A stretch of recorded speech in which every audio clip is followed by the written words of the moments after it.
ASG classes. Hello guys, welcome back to the SG classes. तो बच्चों, हमारा term 2 में नेक्स्ट चैप्टर है सर्कल्स। ठीक है, तो सर्कल्स हमारा ऑलरेडी 9th क्लास में भी था। ठीक है ना, वहां पर भी हमने काफी सारा ठीक ठाक से पढ़ा था सर्कल्स। ठीक है, और उसी का एक्सटेंशन हमको यहाँ पर पढ़ना है। ठीक, तो वहां पर जो थ्योरम्स पढ़ी थी उसको हम रिकॉल करेंगे, थोड़ा सा सर्कल के बारे में दोबारा से पढ़ेंगे। ठीक है, और उसके बाद हम अपनी एक्सरसाइज शुरू करेंगे। 2 ही एक्सरसाइजेस चैप्टर के अंदर। एक एक्सरसाइज काफी ज्यादा छोटी है जो इसी वीडियो में कंप्लीट हो जाएगी, और एक एक्सरसाइज हमारे पास नेक्स्ट वीडियो में हम कंप्लीट करेंगे। क्लियर बात? तो शुरू करते हैं chapter number 10 circles, NCERT class 10th। ठीक है, तो भाई देखो, सबसे पहले सर्कल्स है ना, तो बात सर्कल की करते हैं। पहले सर्कल क्या है, तो सर्कल हमने चैप्टर 12 में भी पढ़ा हुआ है, एरिया रिलेटेड टू सर्कल्स। वहां पर भी थोड़ा सा हमने पढ़ा था इसके बारे में। 9th में भी हमने पूरा का पूरा इसके बारे में पढ़ा हुआ है। तो इसकी डेफिनेशन की अगर मैं बात करूं तो क्या है वो, ठीक है ना। तो मैंने क्या कहा, एक प्लेन है, ठीक है ना, जिस पर मैं कुछ भी लिख रहा हूं वो प्लेन है, जिसके अंदर बहुत सारे छोटे छोटे छोटे छोटे पॉइंट्स है ना। प्लेन का मतलब है बहुत सारे छोटे छोटे पॉइंटों से मिलकर जो बन रहा है। अब क्या है, जो प्लेन है उसी के ऊपर मैंने क्या करा, किसी एक फिक्स पॉइंट से बहुत सारे पॉइंट्स ले लिए जो इक्वल डिस्टेंस पर है, और उनको मैंने कंबाइन कर दिया। तो जो फिगर ऑब्टेन हो रही है मेरे को, वही सर्कल कहलाई जाती है। ठीक है ना, कहने का मतलब क्या है, छोटी सी बात समझाता हूं। मैंने कहा it is a collection of point, it is a collection of points, it is a collection of points which are equidistant, which are equidistant from a fixed point। मतलब क्या वो समझते हैं? मतलब कह रहे हैं ये बहुत सारे पॉइंटों का एक कलेक्शन होता है, और वो सारे पॉइंट में कंडीशन लग रही कि वो सारे पॉइंट किसी एक फिक्स पॉइंट से इक्वल डिस्टेंस पर है। तो जो फिगर मुझे ओवरटेन हुई वही सर्कल कहलाई गई। तो मैं इसको एक बार बनाकर बताता हूं। मैंने कहा जी एक पॉइंट है फिक्स, ये रहा, ठीक है। इस फिक्स पॉइंट से बहुत सारे पॉइंट है जो इक्वल डिस्टेंस पर है ना, इस तरह से ले लिया मैंने। तो इस तरह से वो इस तरह से आते हैं। तो यहां पर बहुत सारे पॉइंट हो सकते हैं, बहुत सारे, इस तरह से, ठीक है ना। ये बनाया मैंने, ये रहा, ये रहा, ये रहा, ये रहा। और अगर इन्हीं पॉइंटों को मैं ज्वाइन कर दूं इस तरह से, तो जो फिगर मुझको मिल जाएगी वही फिगर सर्कल कहलाई जाती है। ठीक है ना, यही फिगर सर्कल कहलाई जाती है। तो ये कलेक्शन ऑफ पॉइंट होता है जो किसी एक फिक्स पॉइंट से, इसमें कोई चेंजेस नहीं, यही रखा हुआ है, इससे इक्वल डिस्टेंस पर जो पॉइंट है उन सभी पॉइंटों के कलेक्शन को अगर ज्वाइन कर दूं, या फिर जो मैं कलेक्शन है वो मैं बना दूं, तो जो फिगर मुझको ऑब्टेन हो रही है वही सर्कल कहलाई जाती है। क्लियर है बात? और जो फिक्स पॉइंट है वो fix point centre of the circle होता है, सेंटर ऑफ द सर्कल कहलाया जाता है। और अगर मैं इन सारे पॉइंटों से कोई भी एक डिस्टेंस ले लूं, जो जिस इक्वी डिस्टेंस की मैं बात कर रहा हूं वही इक्वी डिस्टेंस क्या कहलाया जाता है, रेडियस ऑफ सर्कल कहलाई जाती है। क्लियर है बात? तो ये होता है मेरे पास सर्कल। ठीक है ना, अगर डेफिनेशन की बात करें तो ये मेरे पास एक सर्कल होता है ना। तो और क्या चीज है भाई, तो मैंने कहा भाई एक प्लेन है, ठीक है, उस प्लेन के ऊपर एक मैंने सर्कल ड्रॉ कर दिया। तो ये सर्कल इस प्लेन को कितने पार्ट्स में डिवाइड करता है, ये एक्चुअली में हमने 9th में पढ़ा हुआ है। तो पहले 9th का रिकॉल करेंगे, उसके बाद हम आगे बढ़ेंगे। तो मैंने कहा एक सर्कल मैंने ड्रॉ करा एक प्लेन के ऊपर, तो वो सर्कल को कितने पार्ट में डिवाइड करता है, तो circle divides a plane in 3 parts. ठीक है, अब कैसे है, तो देखो एक पार्ट सर्कल के अंदर वाला हो गया जिसको हम इंटीरियर बोल देंगे, इसको हमने इंटीरियर पार्ट बोल दिया। एक पार्ट जो सर्कल के बाहर है, ये वाला पोर्शन, इसको मैं एक्सटीरियर बोल दिया। और एक पार्ट सर्कल इटसेल्फ, ये भी तो है, ये जो है, ठीक है ना। तो एक पार्ट हो गया ये सर्कल इटसेल्फ, सर्कल इटसेल्फ। तो ये सर्कल क्या करता है, a circle divides a plane in 3 parts. वो खुद एक सर्कल, और एक बाहर का पार्ट और एक अंदर का पार्ट। क्लियर बात? बिल्कुल, ये हमने 9th में पढ़ा हुआ है, पता है ना, हमको फिल इन द ब्लैंक्स के अंदर आया हुआ था। तो ये है थोड़ा बहुत, हम और आगे पढ़ेंगे, ठीक है। और हमने जो थ्योरम्स पढ़ी है 9th क्लास के, हम सो अभी सारी रिकॉल करते हैं, ठीक। तो फटाफट से इसको नोट करो। तो अब सर्कल के अंदर कुछ टर्म्स हैं, पहले उनके बारे में पढ़ लेते हैं, ठीक है ना, कि क्या क्या वो टर्म्स हमने already area related to circle में भी पढ़ी हुई है, ठीक है, बट फिर भी दोबारा से कर लेते हैं, ठीक है। छोटी छोटी चीजें डायरेक्ट करते चले जाएंगे। तो मैंने कहा एक सर्कल है जिसका सेंटर ओ कह दिया मैंने, ये ठीक है, इस सर्कल इसका सेंटर मैंने ओ कह दिया। तो यहां पर सबसे पहली टर्म आती है मेरे पास कॉर्ड। ये कॉर्ड क्या होता है? तो देखो, मैंने सर्कल की सर्कमफ्रेंस पर कोई भी 2 पॉइंट ले लिए, मेरी इच्छा है कहीं पर भी मैंने 2 पॉइंट कंसीडर कर ली, चलिए यहां कर लेता हूं। मैंने इसको ए कह दिया, इसको बी कह दिया, और इन पॉइंटों को जब मैं ज्वाइन करूंगा तो उनसे बनने वाला जो लाइन सेगमेंट होगा वो कॉर्ड कहलाया जाता है। सर्कल की सर्कमफ्रेंस के 2 पॉइंटों को ज्वाइन कर दो, उनसे बनने वाला लाइन सेगमेंट कॉर्ड कहलाया जाता है। तो यहां चाहो तो लिख सकते हो लाइन सेगमेंट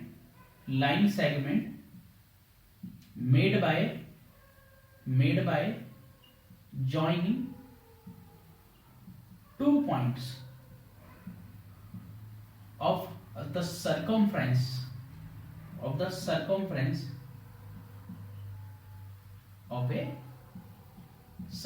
कहलाई जाती है मेरे पास कॉर्ड। क्लियर है? तो सर्कमफ्रेंस क्या है? ये डिस्टेंस है ना, पेरिफेरल डिस्टेंस, आउटर जो डिस्टेंस है।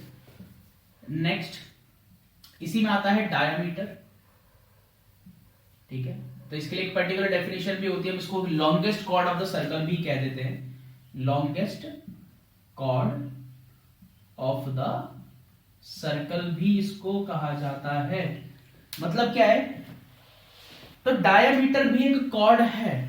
कॉर्ड का मतलब क्या है? सर्कल की सर्कमफ्रेंस के 2 पॉइंटों को ज्वाइन करके जो लाइन सेगमेंट बना वो कॉर्ड कहलाया गया।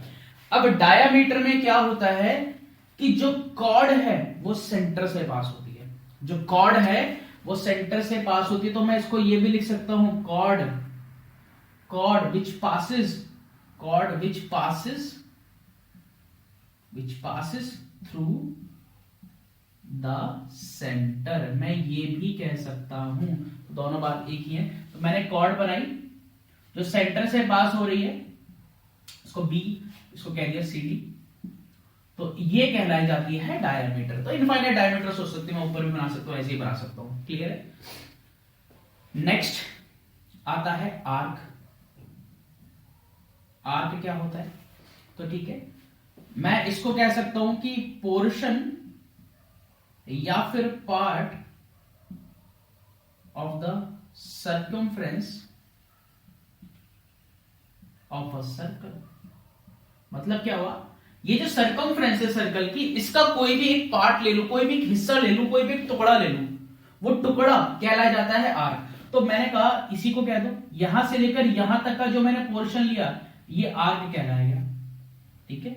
अब लेकिन ध्यान से देखो, जब मैंने ये वाला पोर्शन लिया तो सर्कल का एक और पोर्शन है यहां पर, बात समझ में आ रही है? अगर मैं ये पोर्शन ले रहा हूं तो रिमेनिंग ये वाला पोर्शन मेरे पास बच रहा है।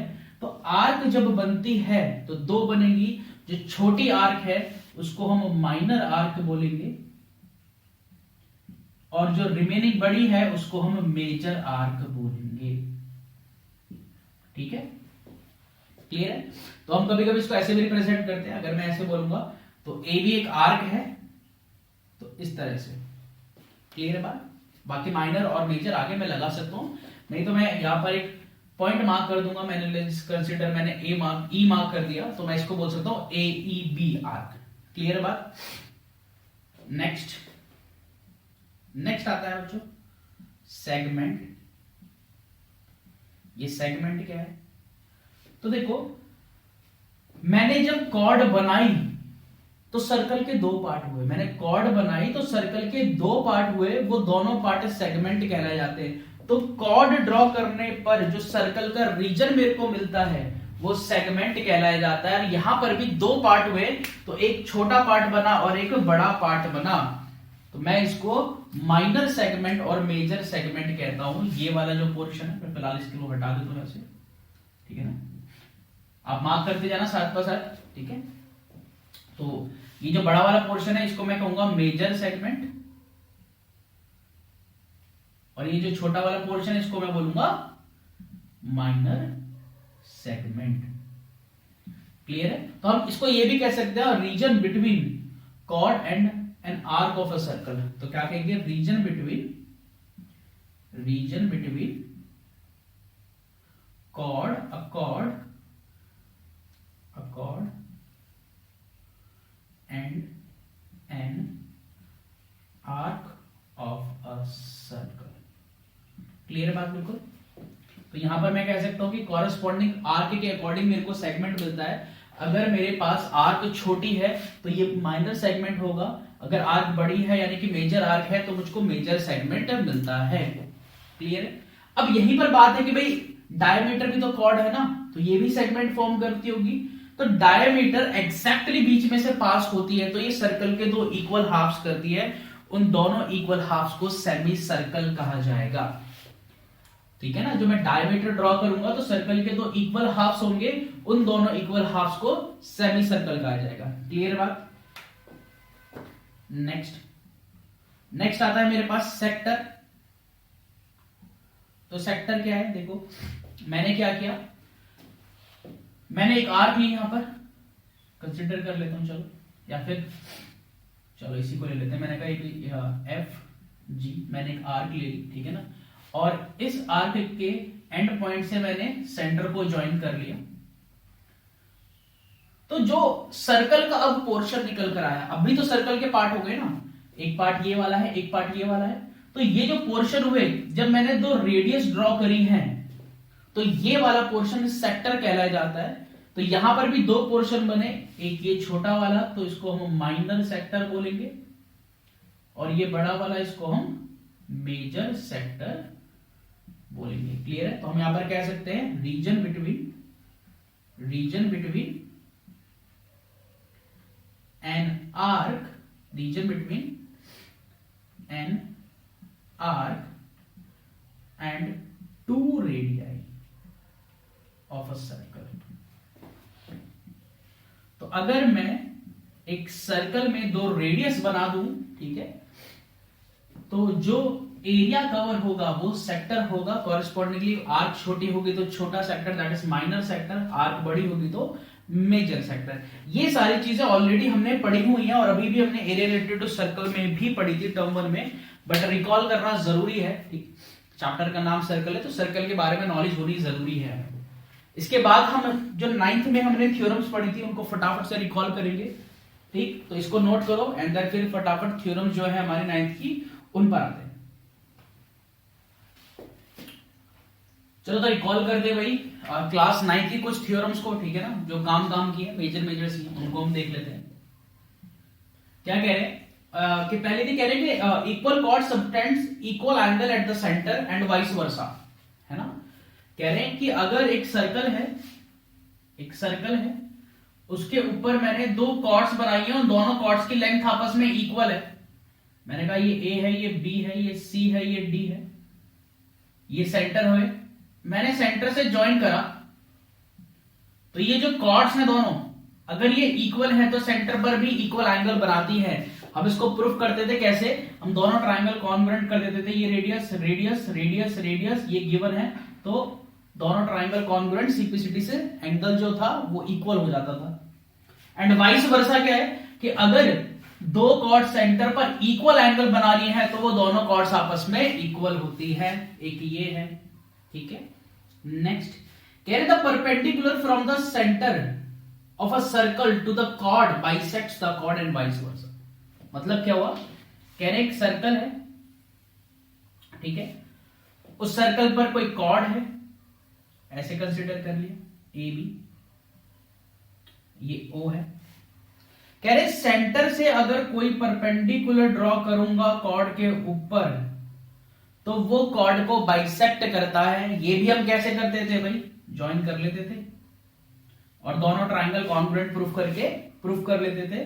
भाई ये कॉमन हो गया, ये रेडियस हो गई, ये 90 डिग्री हो गया, आरएचएस से सॉल्व हो जाता था, तो ये इसके बराबर हुआ। दैट मींस अगर सेंटर से कोई परपेंडिकुलर ड्रॉ करता हूं कॉर्ड पर तो वो कॉर्ड को बाइसेक्ट करेगा। एंड वाइस वर्सा क्या हो गया? अगर कोई मैं कह सकता हूं कोई लाइन कॉर्ड को बाइसेक्ट कर रही है ना, और परपेंडिकुलर है तो वो सेंटर से पास होगी। क्लियर है बात? तो ये दो चीजें, ये दो थ्योरम्स कह रहे हैं कि there is one and only one circle passing through a three given non collinear या फिर नॉट कोलिनियर पॉइंट्स। ठीक है, तो नॉन लिख लो। तो कोलिनियर पॉइंट्स वो पॉइंट जो एक स्ट्रेट लाइन पर होंगे और नॉन कोलिनियर पॉइंट जो स्ट्रेट लाइन पर नहीं होंगे। तो यहां पर मैं इसको फिलहाल फिर कर देता हूं। तो मैंने कहा एक ऐसे पॉइंट ले लिया, एक ऐसे पॉइंट ले लिया, एक ऐसे पॉइंट ले लिया। तो अगर मैं एक सर्कल पास करवाना चाहता हूं जो इन तीनों पॉइंटों को इस तरह से बना लिया मैंने, तो पॉइंट ले लिया मैंने, एक ये। तो इन तीनों पॉइंटों से केवल एक ही सर्कल पास होगा। अगर कोई ऐसा सर्कल बनाने की कोशिश करूंगा जो इनसे पास हो, इन तीनों पॉइंटों से पास हो, बट वो सर्कल डिफरेंट हो, ऐसा पॉसिबल नहीं हो पाएगा। तीन नॉन कोलिनियर पॉइंट से केवल एक ही सर्कल पास हो सकता है। ठीक, आगे बढ़ते हैं। कह रहे equal chords of a circle are equidistant from the centre and vice versa. तो ये क्या है? कह रहे हैं दो कॉर्ड्स इक्वल हैं। मैंने ऐसे बना ली, एक ऐसे बना ली, ए कह दिया, बी कह दिया, सी कह दिया। कह रहे ये सेंटर है। कह रहे अगर मैं इन दोनों कॉर्ड्स का डिस्टेंस देखूंगा सेंटर से तो वो इक्विडिस्टेंट होगा। मतलब क्या है? सेंटर से डिस्टेंस, तो डिस्टेंस परपेंडिकुलर होता है, ठीक है ना, परपेंडिकुलर डिस्टेंस, क्योंकि शॉर्टेस्ट डिस्टेंस होता है। तो मैंने कहा अगर दो कॉर्ड्स का जो कि आपस में इक्वल है, अगर उनका डिस्टेंस चेक करूंगा तो वो डिस्टेंस भी आपस में इक्वल ही होता है। ई कह लो, एफ कह लो, बात समझ पा रही है? तो कैसे करते थे? इसको ज्वाइन कर लिया करते थे, इन दोनों ट्राइंगल को कॉन्ग्रुएंट प्रूफ कर लिया करते थे। क्लियर बात? तो क्या बात कही? वाइस वर्सा का मतलब क्या है कि अगर दो कॉर्ड्स का डिस्टेंस सेंटर से इक्वल है तो वो कॉर्ड्स आपस में इक्वल होंगी, उनकी लेंथ आपस में इक्वल होगी। फिफ्थ पर आते क्या कह रहे हैं? कह रहे the angle subtended bye an arc at the centre is double the angle subtended bye it and any point on the remaining part of the circle. मतलब क्या है? देखो एक सर्कल बनाता हूं मैंने कहा एक सर्कल है, ठीक है, एक आर्क ले ली मैंने यहां पे। कह रहे इस आर्क से सर्कल के सेंटर पर एंगल बन रहा है, ऐसे सबटेंड हो रहा है, और इसी आर्क से सर्कल के रिमेनिंग पार्ट पर, रिमेनिंग पोर्शन मतलब ये माइनर आर्क है तो मेजर आर्क पर मेरे पास जो एंगल बनेगा है ना, इस तरह से। या फिर अगर मैं इसको ज्वाइन करके सेगमेंट बोल दूं तो मेजर सेगमेंट पर जो एंगल बनेगा।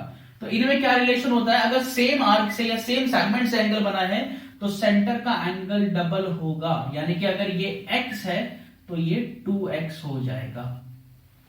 क्लियर? बिल्कुल। नेक्स्ट कह रहे angle in the same segment of circle are equal. तो सेम चीज है यहां पर, अगर मैं सेम आर्क से या सेम सेगमेंट से कोई भी एंगल फॉर्म करूंगा, इस तरह से कर दिया, अब इसी आर्क से एक एंगल यहां बना दिया और इसी आर्क से ये एंगल बन रहा था, तो ये जो एंगल्स होंगे तीनों और जितने भी मैं बनाना चाहूं वो सारे एंगल्स आपस में इक्वल होते हैं। ऐसा क्यों है? बिकॉज इसी आर्क से सेंटर पर एंगल बन रहा है और इसी आर्क से ये एंगल बन रहे थे, ये सारे एंगल सेंटर का हाफ हो जाएंगे।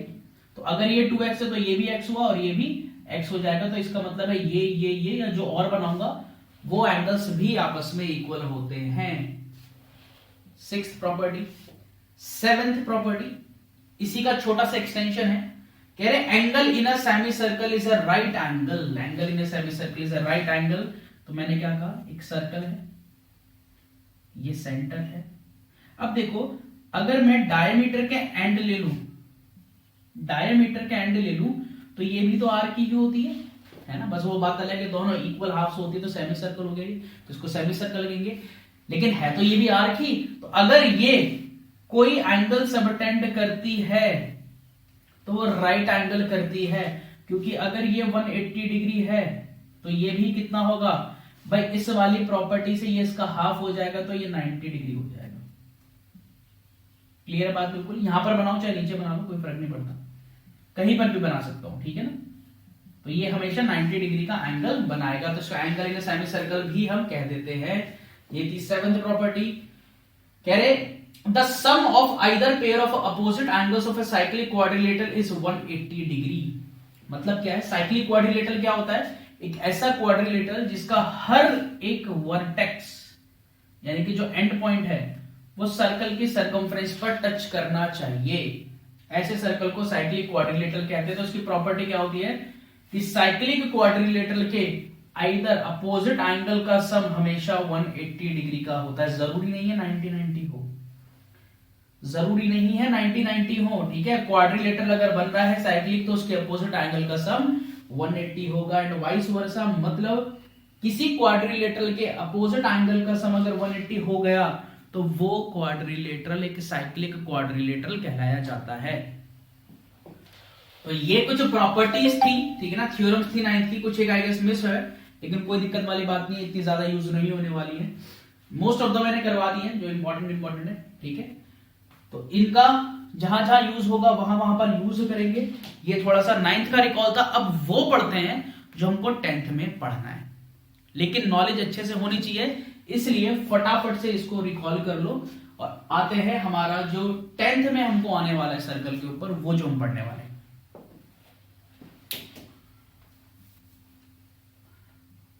तो हमारे पास 10th में जो टॉपिक है, ठीक है ना, मैंने कहा relation between a line, relation between a line and a circle.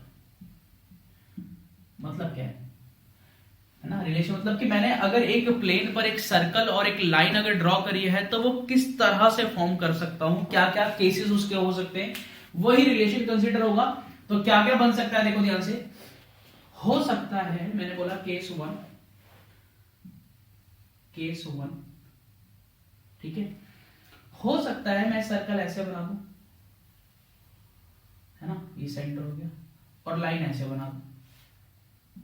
हो सकता है ऐसे बना दूं, कैसे भी बन सकती है, हो सकता है ऐसे बना दूं, ऐसे भी बना सकता हूं।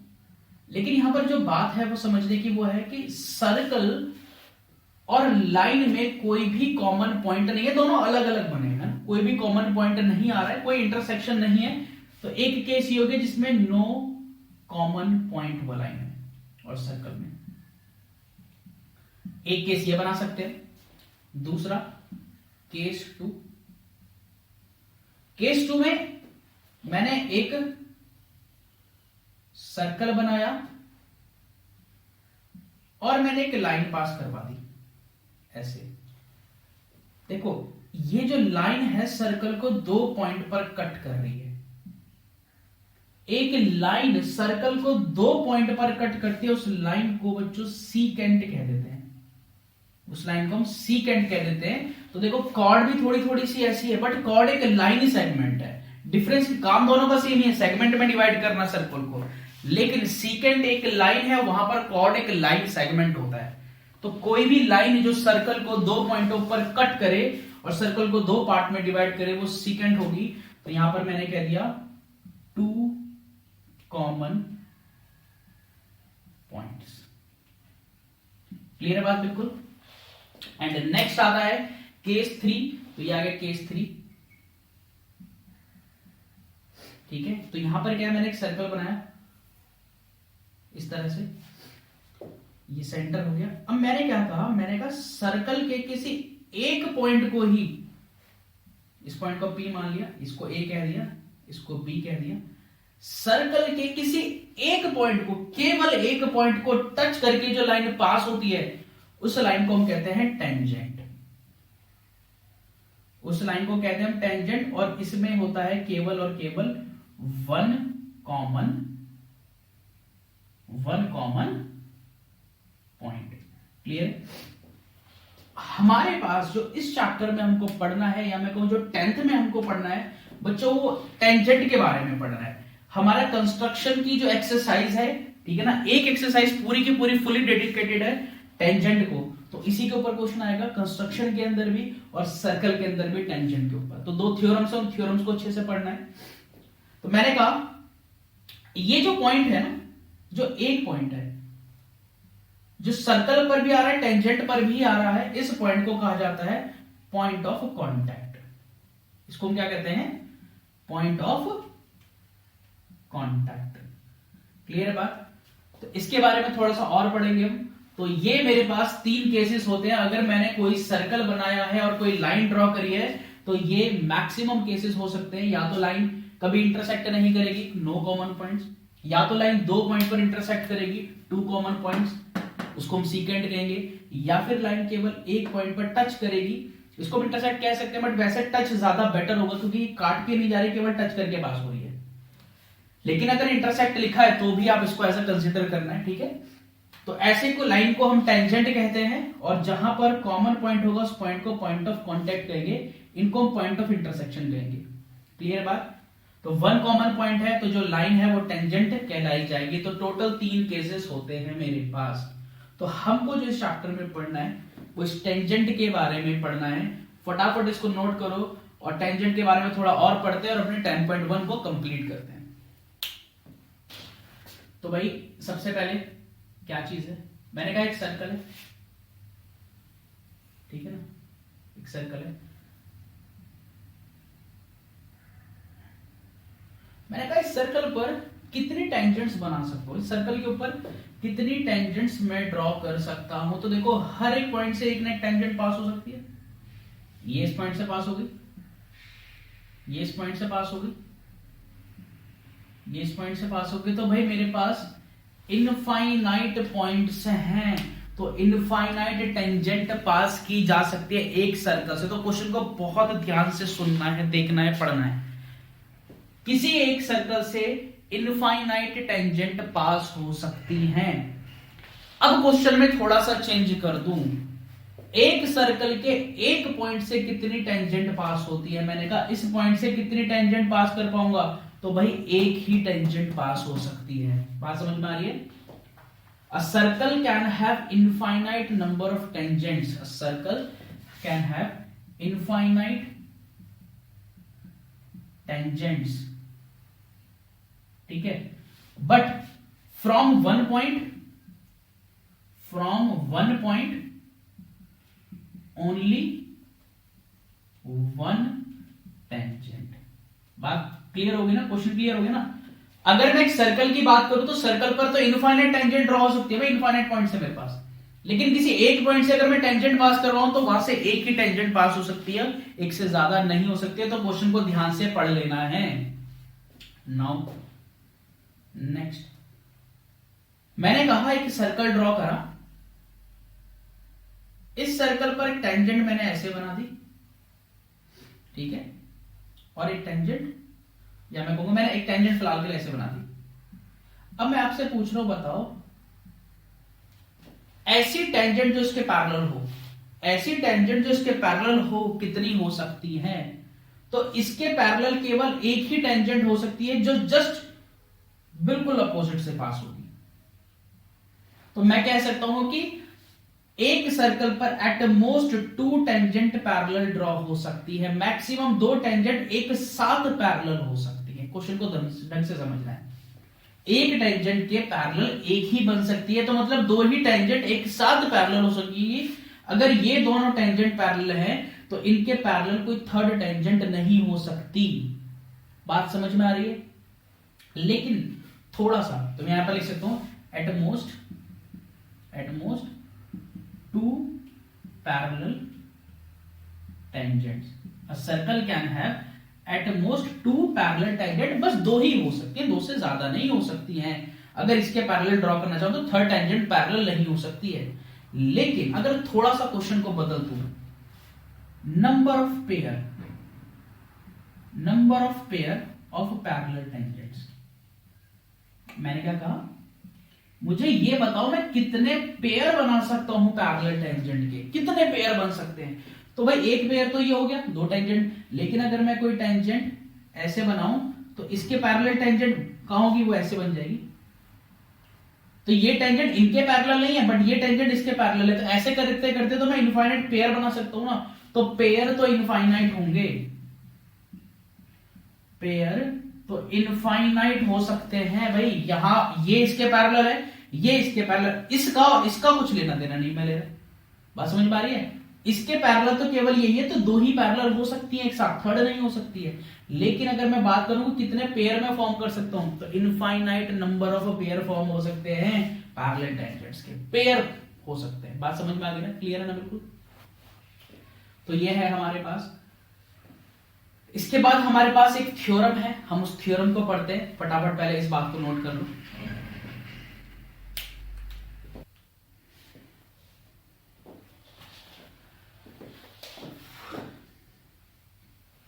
तो नेक्स्ट है हमारे पास ना थ्योरम 10.1। उससे पहले कोई एक कॉन्सेप्ट बताता हूं।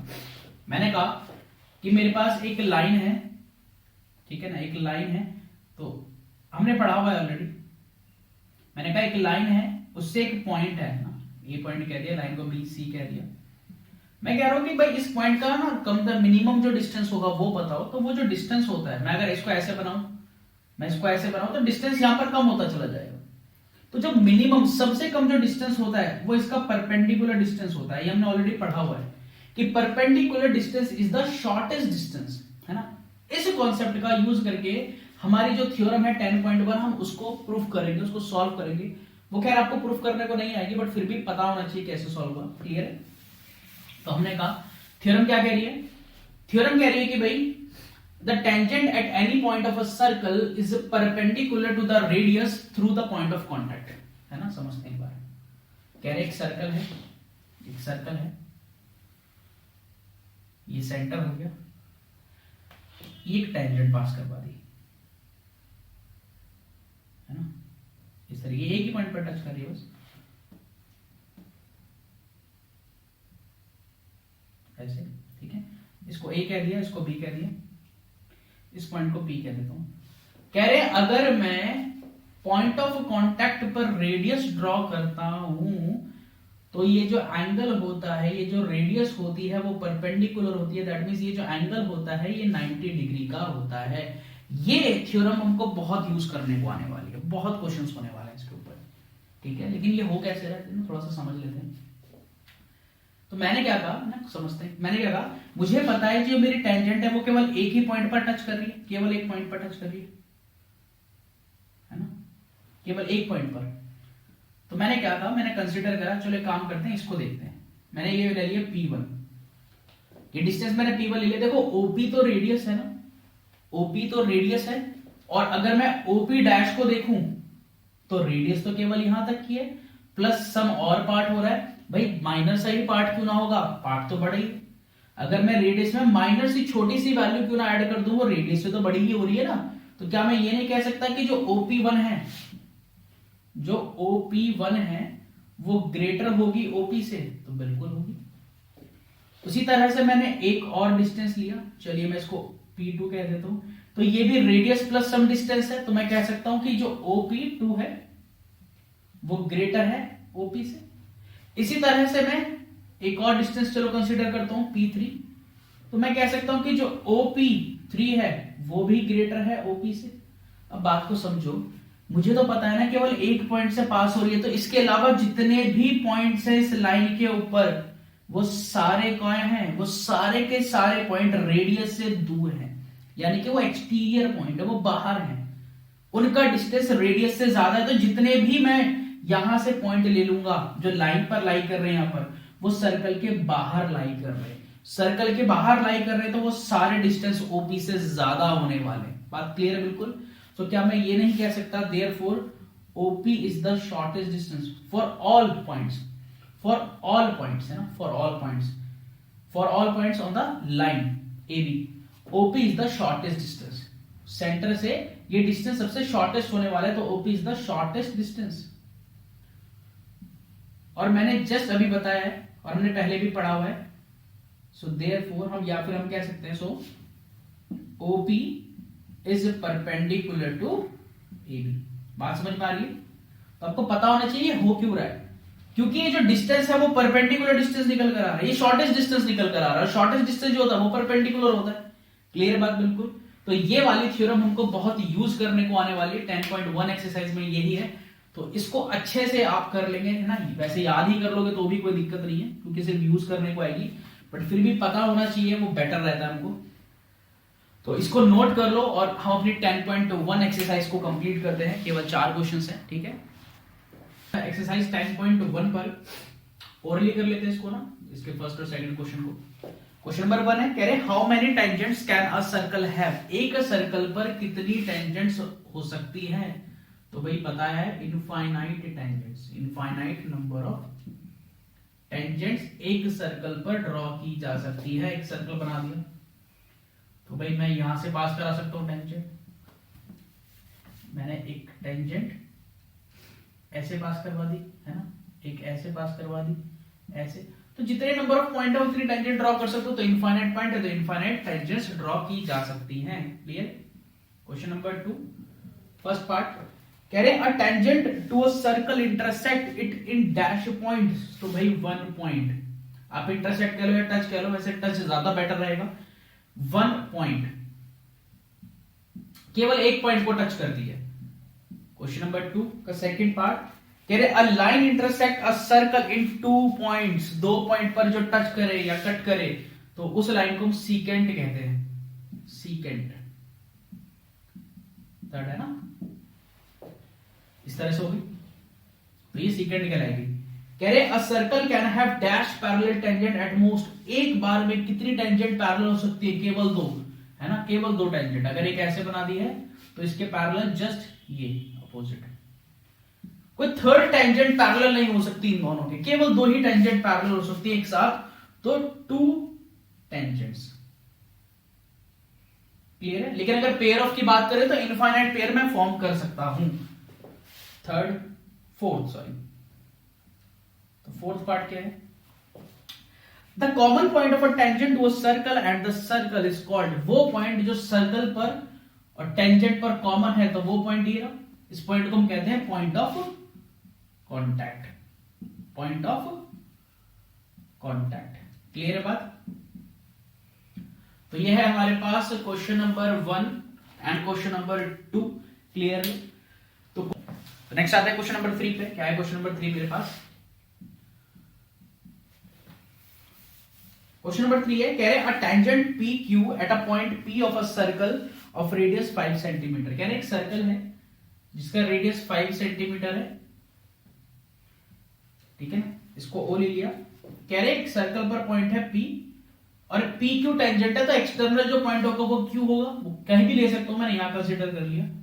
कह रहे सर्कल की जो रेडियस है, सर्कल की जो रेडियस है वो है 5 सेंटीमीटर,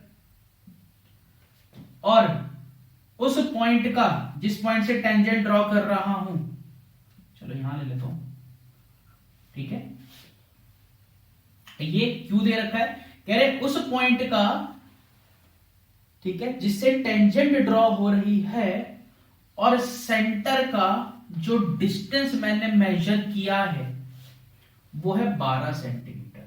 ध्यान से देखना, ये डिस्टेंस वो है जहां से टेंजेंट ड्रॉ करिए उस पॉइंट का और सर्कल के सेंटर का। तो मुझको कह रहे लेंथ ऑफ पी क्यू बताओ, दैट मीन्स मुझको टेंजेंट की लेंथ पता लगानी है कि ये कितनी होगी, कि ये कितनी है, क्वेश्चन मार्क, ये कितनी है, ठीक है ना।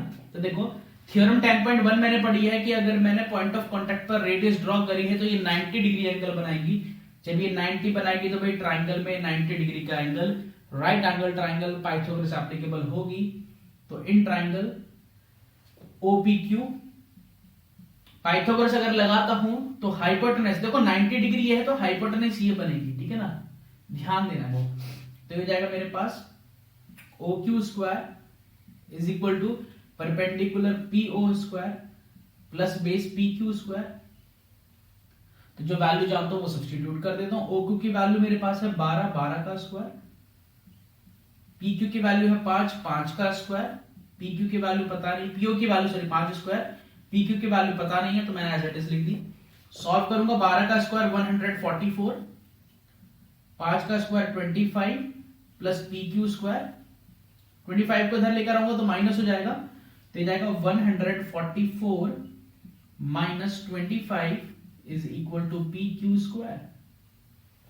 इसको माइनस करूंगा तो मेरे पास आएगा 119 is equal to PQ square, और अगर स्क्वायर रूट कर दूंगा तो जो PQ की वैल्यू आएगी वो आएगी स्क्वायर रूट ऑफ 119 सेंटीमीटर। तो ये हो जाएगी मेरे पास length of tangent. Option number D is the correct answer. Clear है बात? तो यहां तक है क्वेश्चन नंबर 3, इसको फटाफट नोट डाउन करो।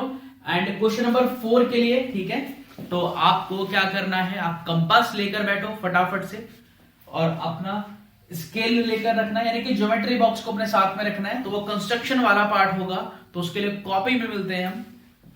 तो फटाफट इसको नोट करो और क्वेश्चन नंबर 4 के लिए प्रिपेयर कर लो। ठीक, तो नेक्स्ट आते हैं क्वेश्चन नंबर 4 पर।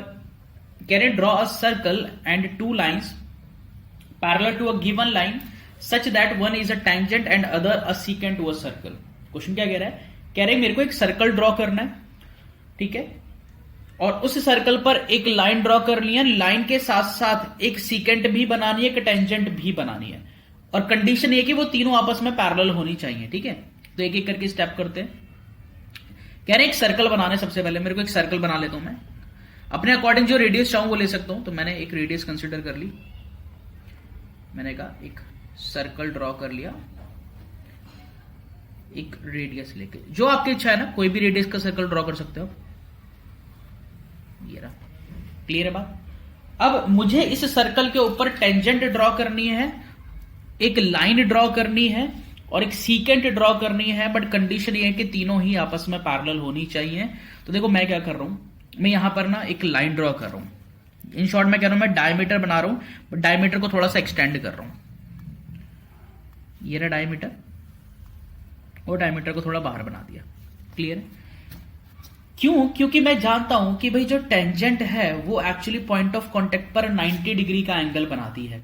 ठीक है, तो मैं क्या कर रहा हूं, मैं पहले टेंजेंट ड्रॉ कर रहा हूं, क्योंकि उसकी कंडीशन मेरे को पता है 90 डिग्री का एंगल बन रहा है। तो मैं क्या कर रहा हूं, इस पॉइंट ऑफ कांटेक्ट पर 90 डिग्री एंगल ड्रॉ कर लेता हूं। तो मैंने क्या ऐसे बनाते हैं भाई, 9th में सीखा, मैंने एक आर्क बनाई, मैंने एक आर्क बनाई।